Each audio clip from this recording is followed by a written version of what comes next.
Welcome, everyone.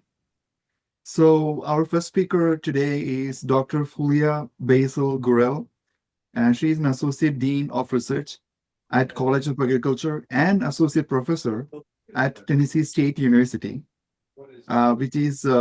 she's located in Otis L. Floyd Nursery Research Center, and she holds a tenured position there. The primary research focus of her program is on development of sustainable, environmental friendly, and economical management practices for woody ornamental diseases. As woody ornamental plant pathologist, she interacts directly with nursery producers, TSU, Tennessee State University, and University of Tennessee extension agents, as well as Tennessee Department of Agriculture regulatory officials to provide diagnosis of biotic and abiotic problems and management recommendations to support sustainable nursery production in Tennessee. So she received an outstanding early career award in 2017 and outstanding graduate mentor award from TSU in 2023. And she received several grants and secured about $18 million in external funding, mentored several students in her career so far. And she's also a senior editor on many journals. For example, Frontiers is one of them, and another is Canadian Journal of Plant Pathology, for example. Okay. Dr. Fulya, the floor is yours. Okay. Appreciate it. Can I start sharing my slides? Absolutely. It may bounce you a message here when I stop my share. Okay. Yeah. Can you see it now? My slide? Perfect. Good. Okay, good. Thank you very much for the invitation, and thank you very much for the introduction, Shmat. I really appreciate it.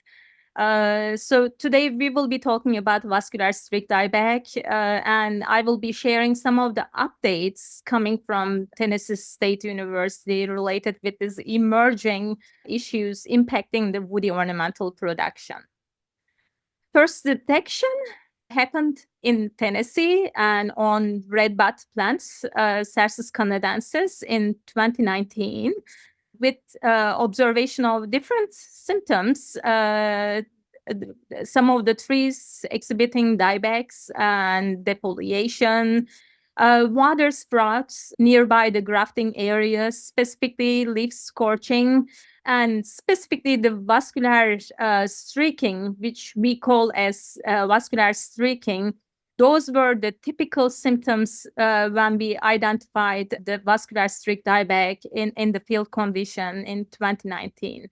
So please memorize those symptoms. Those are typical symptoms for specifically VSD, vascular streak dieback.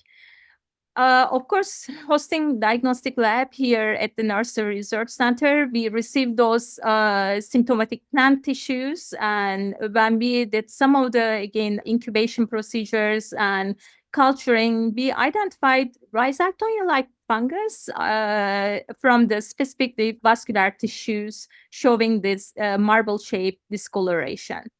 And of course, when we use some of the molecular tools and also the sequencing, so the match with the national database was showing Ceratoplasmidium diobramiae closely related with our isolates were closely related with the CT. I will call as CT after this moment. But interestingly, also during the incubation of those plant materials, which those exhibited plant materials are different, some of them from dogwood, some of them from catalpa or redbud.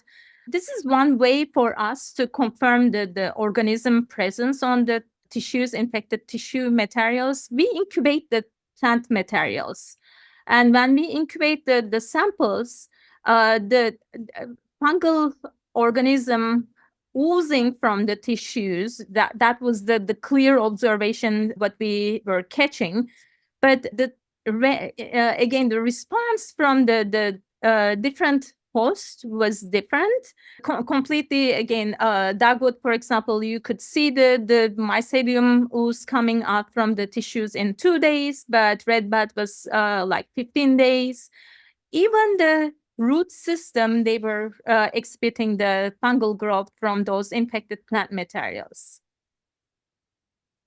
Of course, when we identified the closely relationship with the CT, so when we check the literature, so the CT was impacting the cacao production, specifically in the South Asian countries, with the similar symptoms. Diebacks, vascular discoloration, which those pictures are from the cacao plants, and the symptoms were very close to ours. And of course, when we look at the more into the literatures, and I would like you to pay attention specific to the years, these publications from 2022. So they are, since 1996 until now, they are struggling with the VSD, specifically on cacao, with the confirmation of the CT presence on those infected plants. But unfortunately, they were not able to complete the postulates, which we call as pathogen test. The pure culture, what we are isolating from the infected plants, we inoculate the healthy plants to be able to observe the same symptoms and signs on those plants. And unfortunately, they were not really successful on completion of the pathogen test, but they were able to confirm using their PCR primers the presence of the organism on the inoculated plants. This is important information. So I will highlight again when I'm talking about our observations. So these publications from 2024, and in South Asian countries, CT was confirmed on cassava plants too. So the symptoms were very similar, and the fungal organism was again showing the similarity with our isolates here in the United States. So, of course, for us too, we had to do the pathogen test to be able to complete the Koch postulates, which I was indicating a couple minutes ago. Even defoliated leaves, when we incubate those leaves, the petioles, they were, during the incubation, releasing the fungal growth, as you can see from the left-hand side upper portion here in the slide. So we were able to isolate the organism, and then we inoculated the 1-year-old Eastern redbud plants, healthy Eastern redbud plants, which we grow them from the seeds. We were making sure those plants, they were healthy, they were not carrier of the organism. And we inoculated those 1-year-old plants, as you can see here, CSP inoculated plants.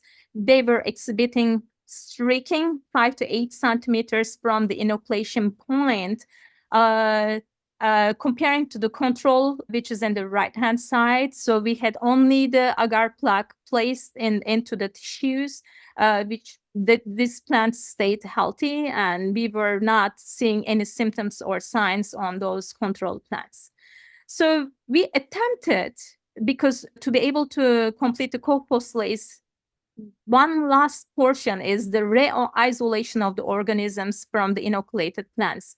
We attempted to re-isolate the organism from those inoculated plants, but unfortunately we failed several times. We repeated several times those studies, but we were able to confirm the fungal organism presence from the far point of the inoculation point using our qPCR primers. So this is where we are now, and which overlaps with the cacao cases too. They were not able to re-isolate the organism. So that's the reason we call this organism semi-obligate organism. So they are dependent on the host to be able to survive. Also, we were able to compare our isolates, which we collected from the various hosts here in the United States, comparing to the cacao isolates from the South Asian countries. using our Otis permits, we were able to bring infected plant tissues and as well as the DNAs from Malaysia and Indonesia to be able to compare their isolates to our isolates, because we want to know if historically our isolates are similar to those South Asian isolates or if they are completely different than each other. So looking at the phylogenetic trees, looking at that blue box, our US isolates, they were closely related to China samples, which is from the honeysuckle plants, but they were not related with or not closely related to South Asian cacao isolates. So we were able to publish some of the outcomes from our first couple of years studies, which is published in the Plant Disease American Phytopathological Society journal, which was a feature article. It is open access, and here is the link, and I can share later on with Shmat and others if it is necessary, the link. Since again, March 3rd, 2025, it is available, and it tells the reader whole story starting from 2019, what we had done, and where we are now, and where the future needs to go in the near future again. So I indicated qPCR usage, development of the primers and qPCR usage for the pathogen test. We needed to develop molecular tools to confirm the Ceratobasidium what we are facing in the United States. Unfortunately, the primers developed by the South Asian scientists for the cacao case, it was not working or giving false positive or false negative results for us. That was the reason my research team goal here was developing new primers to be able to detect accurately our isolates present in the United States.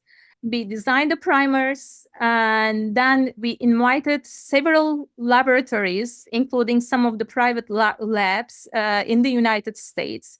Purdue University, Virginia Department of Agriculture, Virginia Tech University, Oklahoma State University, Ball Horticultural Company, Bartlett Free experts to validate our design protocols for the qPCR and conventional PCR, as well as our, again, validation of our, again, assays in different lab conditions.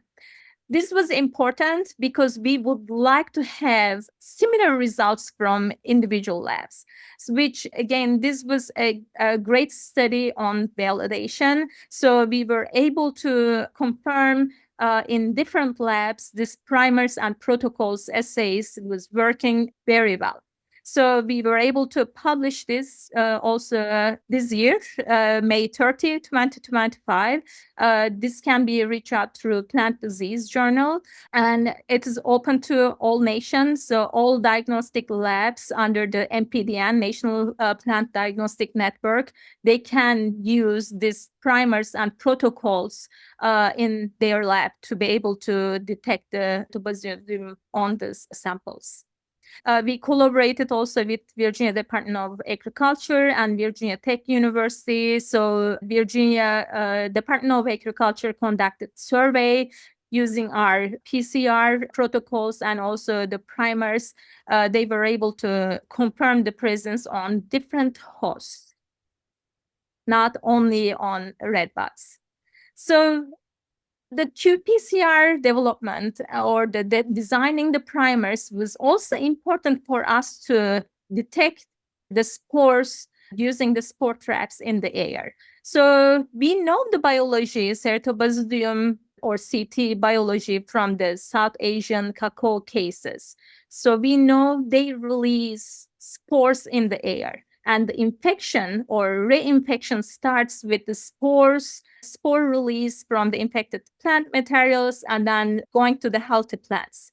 For us, also confirmation of the spore presence and the timing, it will be very important for us to timely manage this problem. From the day one, we targeted also placing some of the spore traps into the field condition to be able to determine the spore presence, which qPCR stepped in, because when you place the slides with the petroleum jelly, microscopy takes so long time, and it is hard to observe or separate the spores, those CSP-related spores from the other fungal organisms. That's the reason we needed the specific primers to detect the spore presence on those spore traps in a timely manner. This is one example slide to confirm the basidiospores in the air. Of course, at the beginning, we didn't know which height we will be able to catch the spores. Thanks to our smart graduate students, they designed the spore traps. This is we call as passive traps. And we place into our experimental slides with replications in different heights, starting from the ground level, going up to the 2 meters height, to be able to see where and when we will be able to catch the spores. This is interesting slides. Conducting trials in the farm, our growers' places, you are also witnessing their practices. And when they do the sprays, or when they do the grafting or the pruning, so you will be step by step, you are observing their practices in the field condition. This is the study we conducted. Experiment was conducted in commercial nursery in 2022, which we used 3 years old Eastern Redbuds. And you can see from here, this is the fungicide efficacy study results, which I will be highlighting later. But the most important part, the leaf scorching related with the VSD, beginning of the May, it was very low. But at the end of October, at the end of September, the severity was increasing. But here I would like to point out a couple things. So we were able to observe that on our spore traps using the qPCR primers, we were able to observe the spore presence at the end of June in the highest portion, 2 meter and 1.4 meter height, as well as at the end of July in the highest point, as well as in the ground level. But the point is, our growers, they were doing pruning, almost overlapping, or before the spore presence on our spore traps. So what happened here, please look at the picture, small picture next to the pruning signs.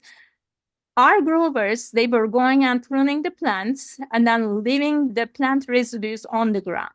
So they were not cleaning up the residues from the field plots. So this is clear indication the spores release from those residues and starts going back again and starting the reinfection. So this was eye-opening point for us. And after this moment, I tried to tell our growers, and now I'm telling all of you, please, if it is necessary, the pruning is necessary, please clean up all the residues from the ground, because you are leaving the old residues in the field for invitation to the reinfection. Another point is at the end, close to beginning of October, we observed also the spore presence in the ground level. So because the defoliation starts in that moment. So when the leaves are defoliated, they go on under the trees and they start releasing spores back again. So another detail we learned from this study was reinfection may start from, again, defoliated leaves or the plant residues. This is very complicated slide. I will pass. We did some microbial community studies. The take-home message, Ceratobasidium was there. So spore detection, we are facing some challenges during the spore detection. This is, again, it is very labor-intensive work. Now we are trying to implement different other spore trapping methods, including to the passive deposition traps. We purchased already the Burkhardt spore traps. You can see from the pictures C and E. So hopefully starting from next season, we will be using also comparing our results to the Burkhardt spore trapping. Those instrumentations was purchased from England. So let me, we try to understand, again, having all those studies and trials in the field condition, it helps us to understand the biology of the organism. And there's also a good example from the cacao cases, but here I'm placing all the details here. So we overlapped all the what are observations from the field condition to the 12-month production. So we believe, according to our, again, spore trappings, the basidiospores are released from the infected plants starting from May, which we have transplanted seedlings, right? Then with the rainfall, spores release and other plants until August or September. So in the meantime, in August, our growers, they come and do their grafting. So we still don't know what and how the movement is happening if we have already infected rootstocks. From the rootstock, if the mycelium is moving to the sign, the health sign, and it's resulting another infection cycle, we still need to confirm this, and studies are ongoing. We grafted some of the plants. We purchased some of the tissue culture plants, comparing to the healthy rootstock versus the infected rootstocks, and grafting those with, again, the clean sign. So this study is still going, and hopefully we will have some outcomes in the future. And we still don't know overwintering if it is happening inside the infected plant materials, because we know our growers, they are digging out those plants in December, storing those budded liners, uprooted budded liners. And if the pathogen is overwintering on those infected plant materials, is that the case to move transfer the infected plant materials into other locations, which we don't know yet. Hopefully, we will have answers in a few years. Understanding the seasonality and the CSP biology. So interestingly, between December and March, even though the plants are symptomatic during the previous season, we are trying to isolate the organism between December and March. Unfortunately, we are not successful on isolating the organism from those infected plant materials. So that tells us also somehow maybe the biological clock is involving, and those organisms goes to the latent phase. That could be the reason of us not being able to isolate the organisms. So this, again, biologic questions needs to be answered in the future. We started with Tennessee confirmation, but at the same time, North Carolina was also another state confirmed the presence of the VSD in their state. So where are we right now, or current known distribution, which we know Otis is supporting Tennessee Department of Agriculture on conducting surveys, which my lab also involves, and all the samples from different states comes to us, and we try to help on the molecular confirmation. In current stage, VSD is primarily found in nursery stocks, but also has been confirmed in landscape conditions. Limited detections in natural areas, parks, spice bush had been confirmed positive for this example. And recently also sweet gum growing in the wood edge of the nurseries in 2 different locations had been confirmed positive. Native plants in park had been confirmed positively, which this is very new information. Month ago, Virginia Department of Agriculture confirmed the presence in the native plants in the park conditions. So it is everywhere, not only in the production. So it is everywhere. And currently, 13 states had been confirmed positive with the VSD presence. Our state, due to Otis survey, so this is the clear and recent information to share with you. We, again, Tennessee Department of Agriculture received samples, and we processed those samples for the molecular confirmation. You can see from the map, different counties had been processed, and 7 or 8 counties had been positive with the presence of the VSD. The distribution of the host is listed here, mainly Redbud, Maple, and Dogwoods, they were positive. And you can see from the total number of the samples, 44% of the total samples, they were positive with the CSP. And this is the Virginia survey results from recent, again, survey. So they were able to confirm, my apologies, they were able to confirm the CSP presence in 37 different areas. So where are we on the host range? So we started with Redbud, and I named just a minute ago a couple other hosts. VSD positive confirmations right now reach to 50 different host genera.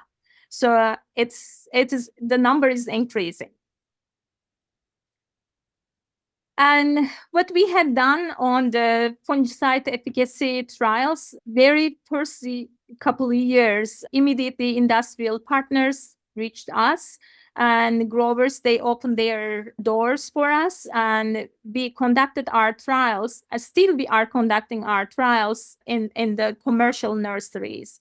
Only one study we were able to conduct here at the Nursery Research Center, which we knew with the molecular tools, every single containerized redbud plants, they were infected with CSP.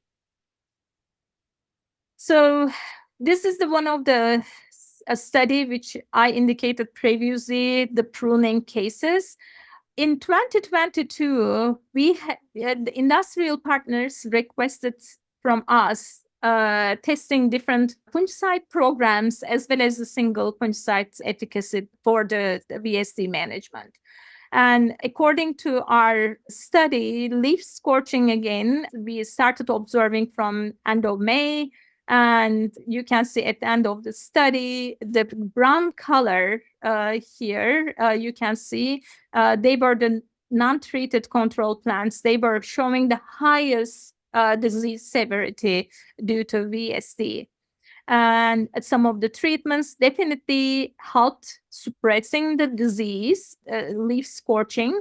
And one of the product was Postulates, and with the middle rate, specifically comparing to the non-treated control, it was promising on suppressing the disease. But we learned, and what we are recommending now, unnecessary pruning is, again, please, minimize the wounding on the plants. It's not necessary every month going and pruning your plants, and specifically separate the pruning for shape from pruning out disease. And now this is our recommendation: minimize the wounding on the plants. If you need to do the wounding through the pruning, definitely after the pruning, come and spray with a fungicide, but we are seeing some efficacy on management of the VSD.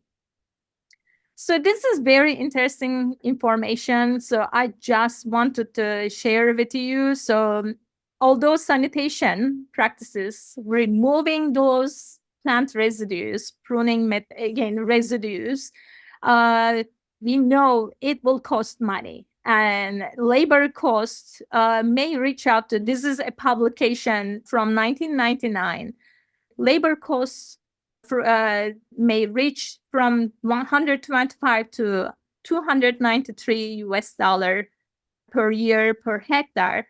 but net profits after the sanitation increased from $83 to $650 per hectare per year. So definitely the added value to the consumer, not calculated here, but implementing the sanitation practices, you will get a really increased benefit with your economy. We still continue our fungicide studies. This is the 2023 results. We use 1-year-old Eastern Redbud seedlings. As you can see, the fungicide list was expanded. And I will share also some information on 2024 and 2025. So every year, the number is increasing. But it is good still, as you can see, comparing to the black line here, which is the non-treated control, some of the treatments which we included this time recommended by our industry partners, we inserted some spray and also drench application or spray plus drench applications of different fungicides. They were promising on suppressing the disease. The new product from OHP, Austin, was one of the products providing suppression. Our Postulates was still continuously again following from previous year. It was promising again. We had a couple other treatments here, which another one is I have the experimental number of the product. It's not registered yet. But it's Rainbow's product. We are experimenting. It was one single drench application and it was providing the similar efficacy with Postiva and Aston. And here is the 2024 results. As you see from the list is expanding every year. But we have at least some good outcome to share with our growers. Comparing to the non-treated control, which is black line, Orchestra, Mural, Postiva continuously, this is the third year.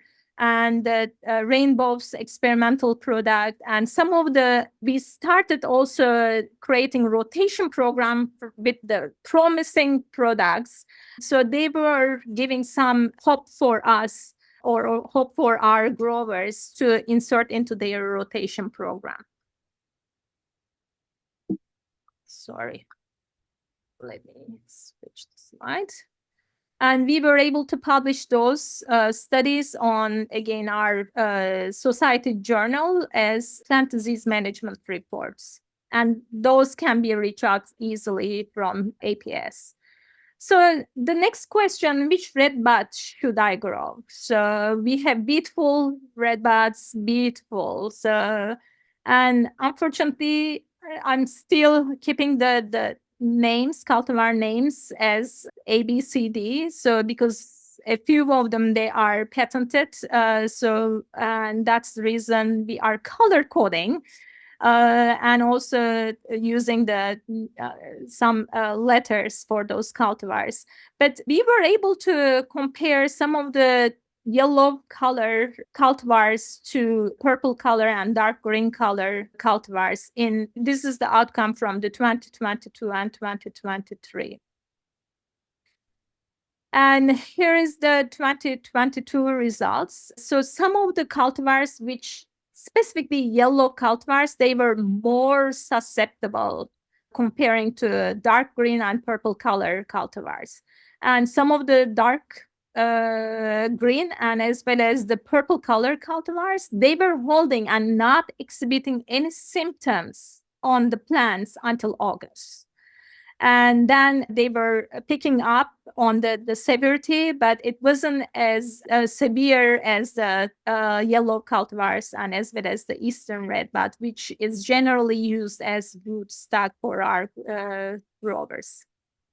And this is the 2023 results. It was exhibiting similar results comparing to 2022. And we had the same cultivars between 2022 and 2023. I want to show this to all of you because in 2022, our severity on the plants, they were lower comparing to 2023. We have better data, all the information, the soil temperature, the temperature and humidity and rainfall information. Again, most likely because of the weather conditions that the severity increased in 2023. So we did in 2022, in August, sampled some of the leaves from different cultivars, and we did some macro and micro elements analysis on different redbud cultivars. This is very complex. The take-home message is, if you use macronutrients, overload the macronutrients, those plants becoming more susceptible to VSD. So now our recommendation is for our growers, please balance your fertilization. Don't over-fertilize your plants. And we look at also the disease severity as well as the foliage color and the foliage texture, how they overlap with each other. Papery texture, yellow cultivars, they were showing more susceptibility comparing to the dark green and thick leather leaves or glossy leaves, which explains to us the spores, when they land on those glossy leaves, it is hard for them to penetrate and start the infection. So most likely it is related with the thickness of the leaves, and infection is not really successful. That's the reason we started recommending those type of cultivars for production. We are also trying to work on the abiotic stress mitigation with our USDA ARS researchers together, because we know most of the diseases start with stress. So they go hand by hand. So we targeted some of the organisms, specifically Phytopythium. This is a root rot or a pathogen. And we wanted to also compare some of the redbuds, how the, again, usage of the white container versus black container, or the shade versus full sun conditions, how it is going to impact the VSD together with the other organisms.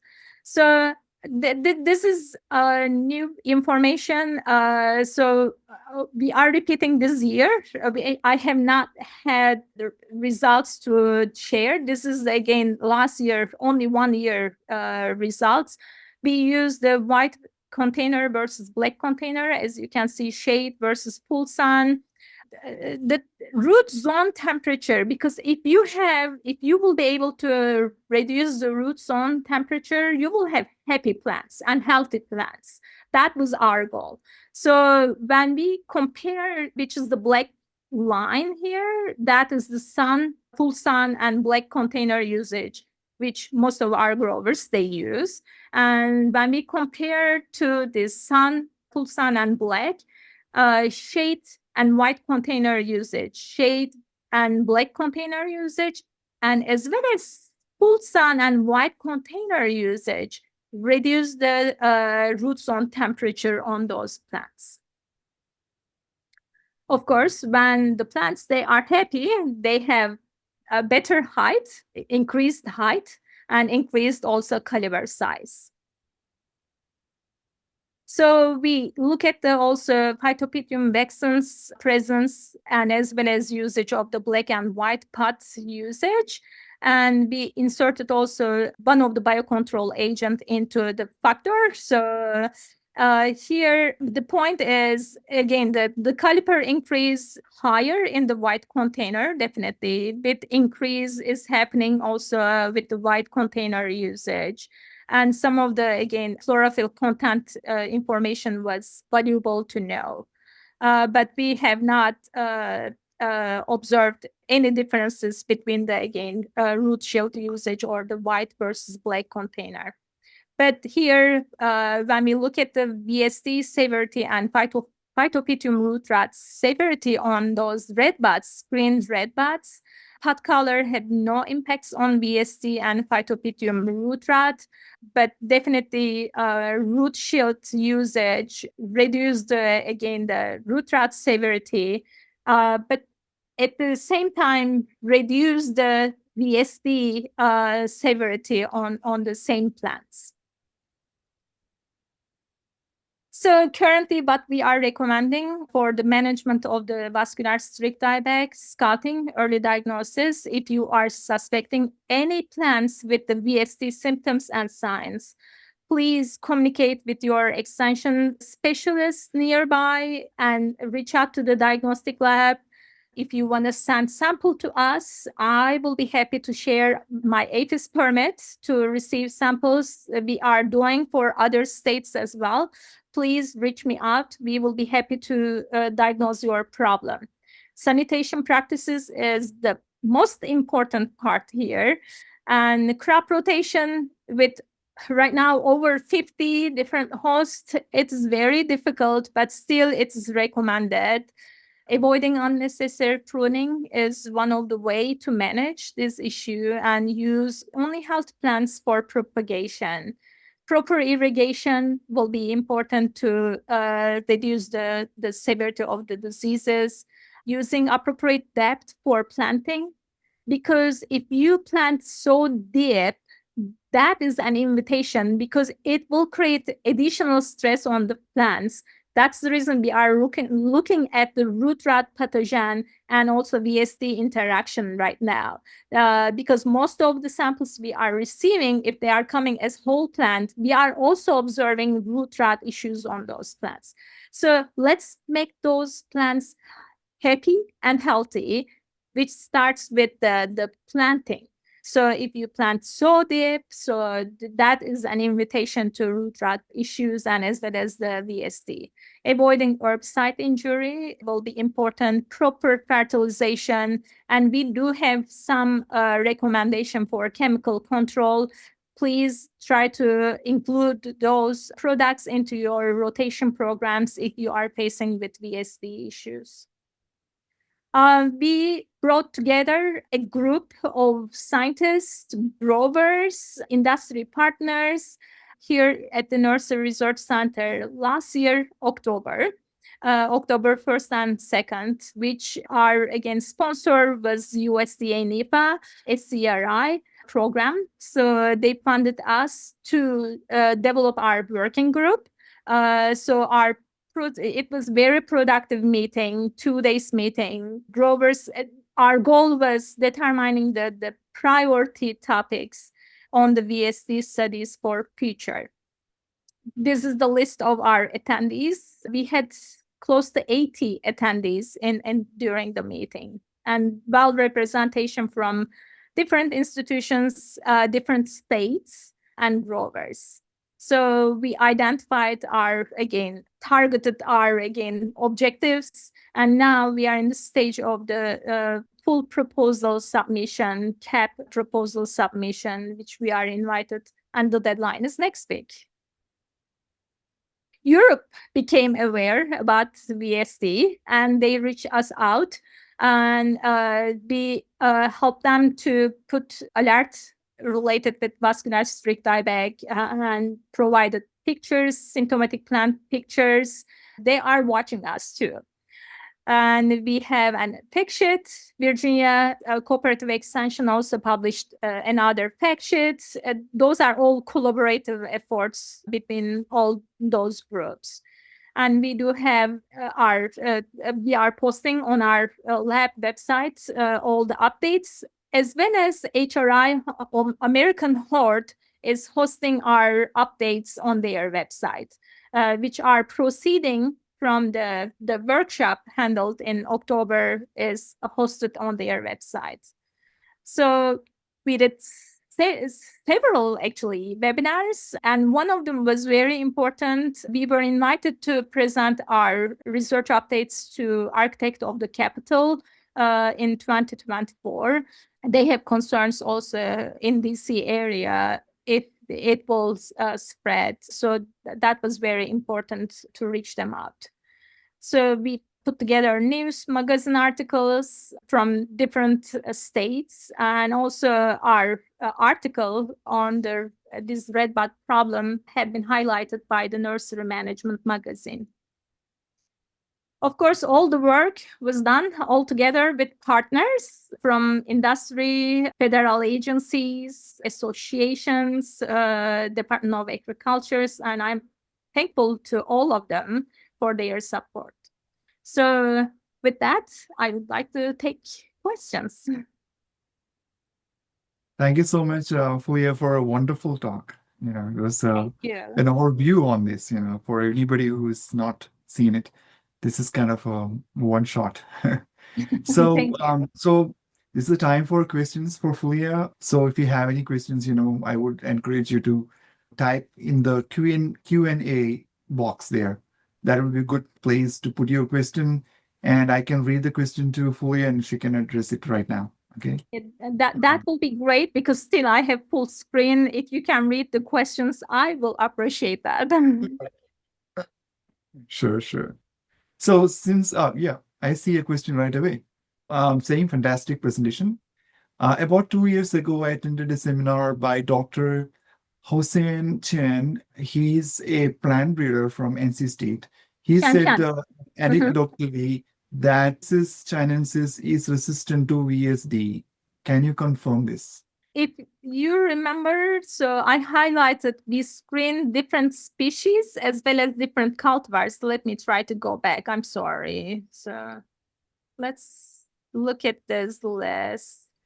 So definitely we had canadensis and also chinensis here.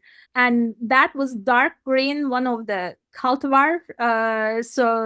And also species, definitely we observe more tolerance to VSD on the chinensis, and started collaborating with Chen from North Carolina State University, and we are collaborating. He and us received support from North Carolina Department of Agriculture, and we are screening some of the chinensis species comparing to the other cultivars here at the Tennessee State University Nursery Research Center. Definitely, we are seeing some tolerances on those species.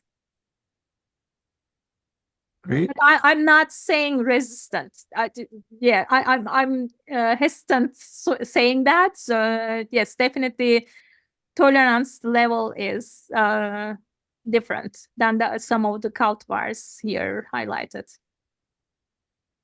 Yeah, for sure. We don't want this in Georgia, but it's interesting to see that we don't have it here. It's not reported in Georgia, right?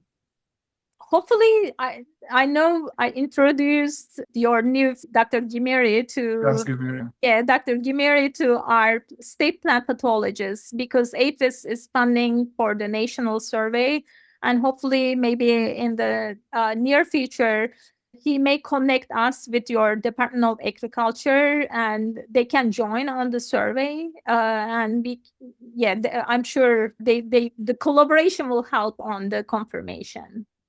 Sure. So one last question for the sake of time.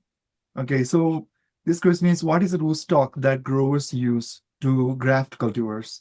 Most of the growers, they use the Cercis canadensis, Eastern Redbud, but some of them, they are using the chinensis as well as a rootstock. So right now we are exploring together with Chen alternative rootstock options from different species. But of course, that will be impacting grafting success and also the marketability of the plants. So of course, with the experts, we are collaborating and trying to find a new solution. Yeah, so there is a request for your papers. I would just say, Robert, contact directly Dr. Fulya, and she can send you all the papers. It's a bunch there. I will be happy. Come in one email. Yes, I will be happy to share. And some of them, they are open access. And if you just type in plant disease or go to the APS journal site and type my name, and it will come up. Wonderful. I try to do open access, our publications, to be able to reach out to big audience. That's right. Yeah, thank you so much, Fulya, for your excellent talk. Okay, we all learned a lot. And thank you and appreciate that you came back and gave us this talk again, one more Thank time in you. the GT Bar. I appreciate it. Okay. Ap- Hopefully you'll stay around. I appreciate the opportunity to give this talk. Thank you. That's great. Thank you.